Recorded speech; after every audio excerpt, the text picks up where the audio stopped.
Welcome back to the channel, lads and ladies, and today I have a thought to consider for you. So Pathfinder Kingmaker is a game that's definitely designed for multiple characters. There's no real penalty, as far as I'm aware, to having a party of 6 characters, but if you want to have 5 or 4, then that's not out of the question. But here's today's question. What would be the strongest choice for soloing the game? And I have a few ideas, and I've already played with some of them at this point.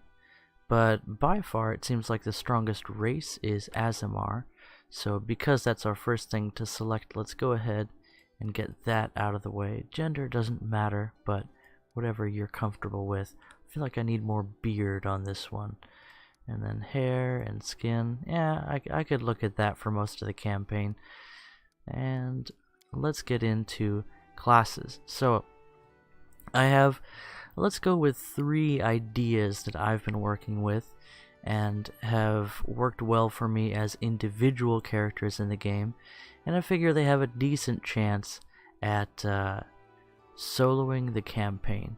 The first one, I'll just start with number 1. The Inquisitor class seems to be the most viable as a solo playthrough class. And you wouldn't think that'd be the case, as the standard Inquisitor is based on teamwork to a certain extent. But the Monster Tactician is an exception to this general rule. You can see that with his progression, he starts with Summon Monster 1 as a spell-like ability, and that continues to advance all the way up to Summon Monster 9. But even at Summon Monster 7 and 6, he's able to conjure some very, very powerful allies. And his teamwork feats carry over to those allies. So that's the gimmick of the Monster Tactician. Another reason, obviously that would make him strong in combat in general, because summoning is quite good in this game. And the other thing that makes him viable as a solo class is when we go into his skills. Let's just get through this real quick. When we go into his skills, also he gets a domain. I should mention that. And the animal domain gives you an animal companion at level 4, and then you can, with 1 feat, animal boon, bring that up, or companion boon, something like that. Something boon brings that up to the same level as your player level. Stats are really easy to manage. All you really want to put everything into is wisdom for this particular class, and then you can pick up a couple levels, or maybe even just 1 level of monk if you want that armor class bonus, and as well as some other useful things. But without getting into abilities here, skills are where the Monster Tactician really shines as a solo build. So let's say we have a 13 intelligence. Let's go ahead and do this real quick. So it's hard to have a low strength in this game, especially for a solo build, but we'll see what we can do. Let's give ourselves a 19 wisdom, and an intelligence 13 will be enough. Con, let's just hope things work out in that department, and then we can bump ourselves up to, let's go ahead, since this is a solo build, we don't need to max things out quite so much. What if we have a 17 wisdom?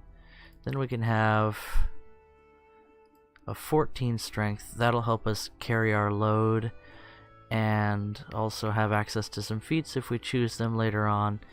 It'll also give us a little bit more damage for a composite longbow, which will be our main form of attack. So we're left with 5 skill points, and the most important one is going to be trickery, and then stealth is not a bad idea either. Knowledge and lore are going to be important for certain aspects of the game, but they're not as essential as persuasion. and then you're going to want perception so you can notice those traps, and then I would pick one of the knowledge skills. So lore nature is pretty useful because you'll be able to hunt for food using that skill. Not sure how essential the rest of them are for a solo playthrough, but that's how I would distribute those skill points. The most important one is trickery. The stealth could come in handy, and persuasion. But of course, along with trickery, you need perception to back that up. And another thing that the monster hunter excels at is perception, adding half of his class level to his score. So that's one idea. I know I was a little bit roundabout describing it, but the Inquisitor in the archetype of the monster tactician is a solid choice for soloing the game. What else could we do for our class? Now, all of these have their own ups and downs as a solo class. Monk would be one of those that you could probably make work because they're so cross-talented. Also Paladin, but what about a rogue? No, not a rogue. Yeah, a rogue. So one of the downsides to the rogue is they're really a party-focused class in general because of sneak attack. So they can deal fantastic damage when they're flanking or undetected, but of course as soon as combat starts, detection happens pretty quickly. But what about the Eldritch Scoundrel? Now the downside, as you can see, to Eldritch Scoundrel that you trade for your spellcasting is a reduced progression on your sneak attack, getting one every 4 levels. Yeah, 1, 2, 3, 4. Yeah, one every 4 levels instead of one every 2 levels. That would give you half the amount of sneak attack. But there is a way around that. You can spend a bonus feat, or you can spend a feat to add a sneak attack damage that goes up to half your player level. So what does that mean?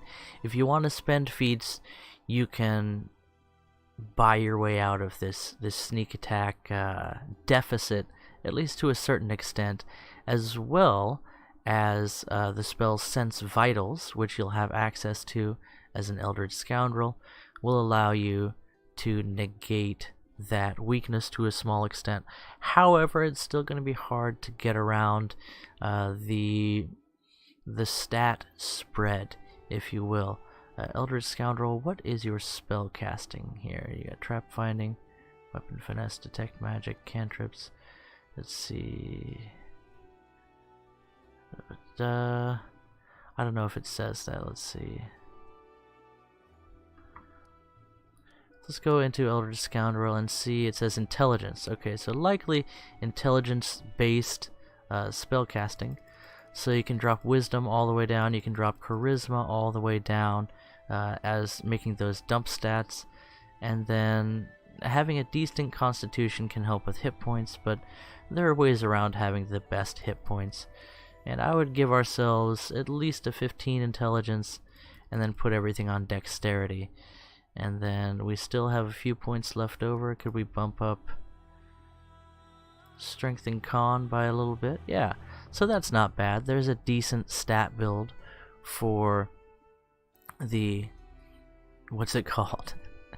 Eldritch, whatever it is. Now, we have one less skill point than we would normally have with our previous build, so we can take off the lore nature, and then we still have good perception, persuasion, decent, and then stealth and trickery are fantastic. We could take a point off of persuasion and put on mobility. I think that would be just fine, but for roleplay reasons, for gameplay reasons, I like to have my persuasion skill for at least one character to be as good as possible. And with skill focus and some items and spells, you may be able to put this up to a usable level, even if you have charisma as a dump stat. So that's another strong candidate for soloing the game. An Eldritch, what was it called? Let's go to our class, Eldritch Scoundrel.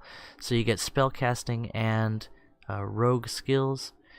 You could, eventually you'll have improved invisibility spell and be able to continually sneak attack. You'll have summoning spells to create some distraction and cover for you, and that's especially important for a solo character. So there's a second idea for a solo playthrough, the Eldritch Scoundrel, and I showed you how I would build their stats. Now personally, I'm a huge fan of the Sorcerer, and as much as I love playing a Dragon Disciple with the Draconic Bloodline, that's probably not the strongest class for soloing as a Sorcerer.